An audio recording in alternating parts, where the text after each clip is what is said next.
इंसान की रोज़ी उसे उसके नसीब से मिलती है, लेकिन शर्त यह है कि उसे अपनी रोज़ी के लिए मेहनत करनी ज़रूरी है।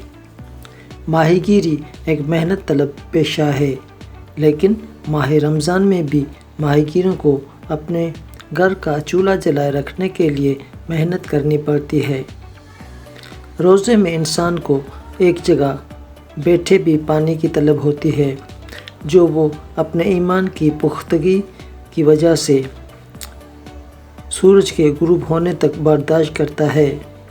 लेकिन दौरान रोज़ा माहीगीरों के ईमान को परखने का और भी मुश्किल वक्त होता है, लेकिन मल्ला इस मेहनत के दौरान इस इम्तिहान में भी मुस्कुराते हुए अपने काम को सरअंजाम देते हैं और सूरज के गुरूब होने तक भूख प्यास को बर्दाश्त करते हुए अपने रोज़ी रोटी के लिए जद्दोजहद करते रहते हैं।